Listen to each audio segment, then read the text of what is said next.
Hello नमस्कार सत श्री अकाल अस्सलाम वालेकुम। कैसे हैं जनाब के साहब? भारत को डिसमेंटल कर दो, इंडिया को एक्स इंडिया कर दो। ये वही आदमी है जिसने कहा था रशिया को एक्स रशिया कर दो और ब्राजील को एक्स ब्राजील कर दो। बात कर रहा हूं ऑस्ट्रियन नेटो से जुड़े हुए इकोनॉमिस्ट और एनालिस्ट की गुंतर फेलिंगर। ये इसी अपने व्यक्तित्व के लिए हमेशा से बदनाम है। नेटो के अगेंस्ट जो भी खड़ा होता है या इसको लगता है कि वेस्टर्न इंटरेस्ट के खिलाफ कोई ताकत खड़ी हो सकती है तो उसके खिलाफ ये लॉबिंग या इकोसिस्टम बनाना क्रिएट कर देता है। भारत ने इसका फिलहाल जो अकाउंट है वो ब्लॉक कर दिया है। भारत को कई टुकड़ों में टूटा हुआ इस बंदे ने दिखाया है। कुछ मीडिया रिपोर्ट्स ये भी कह रही हैं कि इसने कहा है कि इंडिया को डिसमेंटल करो और राहुल गांधी को सपोर्ट करो। मुझे इसके किसी भी ट्वीट में ये बात देखने को नहीं मिली है जब तक मैं ये वीडियो रिकॉर्ड कर रहा हूं या अपलोड कर रहा हूं। इतना जरूर मिला है कि भारत का टूटा हुआ नक्शा दिखाया है, कई मुल्क दिखाए हैं और अपील की है कि जो मोदी है ये रशिया का आदमी है, रशिया का एजेंट की तरह, और इस देश की अब ताकत को जियोपॉलिटिकली खत्म कर रहा है। No doubt about it.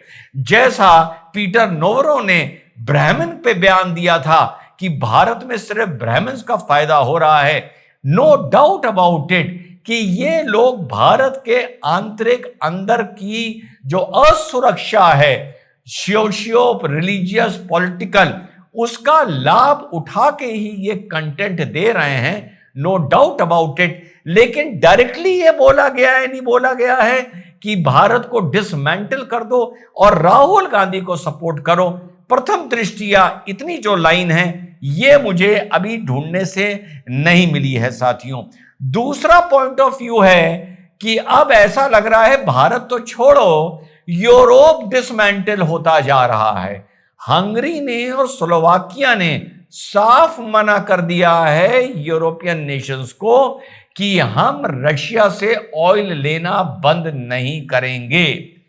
वहां पर जाकर यूक्रेन के लिए अलायंस ऑफ द विलिंग यानी एक पीस कीपिंग फोर्स वहां पर जाकर स्थापित की जाएगी यूक्रेन में। इसको लेके भी नेटो में या यूरोप में आपस में फाड़ नजर आ रहा है। मैक्रोन 26 से 30 मुल्कों की एक फौज खड़ी करना चाहते हैं जो यूक्रेन में जाकर पीस के लिए वहां पर इंश्योर करेगी United nation peace keeping force की तरह। उसी का जवाब मेलोनी ने देते हुए साफ कहा है कि अपनी हेलमेट लगाओ, बूट्स पहनो, बंदूक लो और जाओ जाकर बॉर्डर पर लड़ने लगो। इस बीच जब यूरोप यूक्रेन में एक पीस कीपिंग फोर्स तैनात करने की सोच रहा है, यानी यूक्रेन में फॉरेन ट्रूप्स को तैनात करने की साथियों सोच रहा है, इस बीच पुतिन ने साफ धमकी इकोनॉमिक फोरम की मीटिंग में एक या 2 दिन पहले दे दी है कि अगर यूक्रेन से पीस हो जाती है तो यूक्रेन में पीस कीपिंग फोर्स की क्या जरूरत है, और अगर पीस के बाद या पीस से पहले यूरोपियन ट्रूप्स के सोल्जर्स उनके बूट्स यूक्रेन के ग्राउंड पर पड़ते हैं तो वो रशिया के खिलाफ एक एग्रेशन माना जाएगा और वो एक लेजिटिमेट टारगेट्स होंगे जिनको हिट करना हमारा अधिकार होगा। तो आने वाले वक्त में अगर मैक्रोन और जर्मनी, क्योंकि जर्मनी यूरोप का सबसे बड़ा नेशन है, अब जर्मनी भी यूरोप में अपने वर्चस्व के लिए अपनी फौज की ताकत बढ़ा रहा है। अभी उन्होंने जर्मनी के जितने भी 18+ यूथ थे उन लोगों को उनका सर्वे और उनको एक नोटिफिकेशन भेजा है कि आपको भी देश के लिए खड़े होने की अपील की जा सकती है एंड वी आर श्योर कि आप जर्मनी के लिए खड़े होंगे।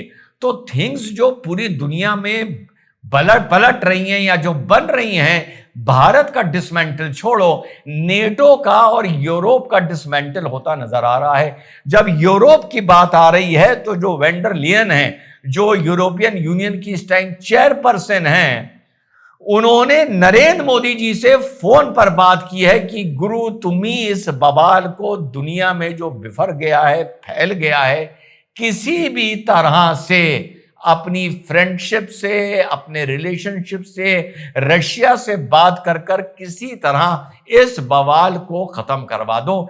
हर आदमी उधर बवाल खत्म करवाने के लिए इजराइल से कह रहा है, इधर बवाल खत्म करवाने के लिए रशिया से कह रहा है, उधर कोई भी आदमी हमास से नहीं कह रहा है। मजे की बात यह है, इधर कोई भी आदमी यूक्रेन से नहीं कह रहा है। तो कुल मिलाकर इस टाइम जो मैं बार बार बोल रहा हूं, आने वाले 3-4 महीने में शायद एक नया वर्ल्ड ऑर्डर हम लोगों को, एक नई तरह की जियोपॉलिटिक्स देखने को, अध्ययन करने के लिए मिलेगी। आगे जिनको वक्ता बनना है, फिलहाल इतना रायता फैल गया है कि डेली कोई ना कोई एक नई खबर आ रही है जो सबको और कम से कम मुझे चौंका रही है। तो लेटेस्ट यह है कि बेटा भारत तो बाद में टूटेगा, फिलहाल यूरोप और नेटो टूटता नजर आ रहा है। और दूसरी खबर यह है कि यस, पीटर नवेरो ने जो बोला और इधर जो फेलिंगर ने बोला, यस, इन लोगों को जो प्रेरणा मिल रही है वो भारत की सोशियो रिलीजियस पॉलिटिकल आंतरिक अस्थिरता से और विरोध से ही मिल रही है। लेकिन यस, ऐसा फिलहाल मुझे ढूंढने से नहीं मिला है कि उसने ये भी बोला है कि राहुल गांधी को सपोर्ट करो। ऑफ कोर्स, राहुल जैसे नेता और चार मीनारा जैसे नेता, इन्हीं की बातें मिडिल ईस्ट में, पाकिस्तान में, यूरोप में जाती हैं, जहां के नेताओं को जो बढ़ते हुए भारत के वर्चस्व से चिढ़ते हैं, उन लोगों को और मीडिया को भारत को अटैक करने में आसानी होती है। क्योंकि कहने को होता है कि जो हम बोल रहे हैं भैया, ये हमारी बात नहीं है, ये आपके देश से ही निकल कर आ रही है। और देश ऐसा है, जैसा मैंने कल बताया था, जहां पर हमारा जो राष्ट्रीय चिन्ह है, राष्ट्रीय प्रतीक है, उसको ईंटें और गुम्मों से तोड़ा जा रहा है। और लोग लिख रहे हैं कि इस आदमी के खिलाफ मुकदमा लिखकर इसको जेल भेजना चाहिए।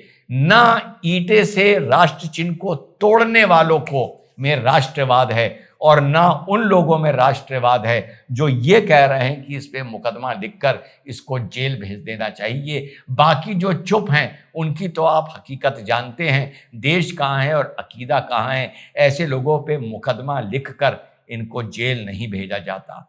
ऐसे लोगों की ऐसी हालत कर दी जाती है कि जब भी वो हजरत बल में नमाज पढ़ने जाएं तो दुनिया वहाँ के नमाजियों ने देख कर कहें कि ये नमाज पढ़ने लायक तक नहीं रहा, ये मस्जिद आने तक लायक नहीं रहा। 3 आदमी से पकड़ कर लाते हैं और 3 आदमी इसको पकड़ कर ले जाते हैं क्योंकि ये चलने लायक नहीं रहा। इस तरह चलेगा भारत। उसकी हालत भले इसने किसने की, ये आखिर तक भले पता ना चले, क्या फर्क पड़ता है। इसी तरह चलेगा भारत और इसी तरह जुड़ेगा भारत। जय हिंद, वंदे मातरम, खुदा हाफिज।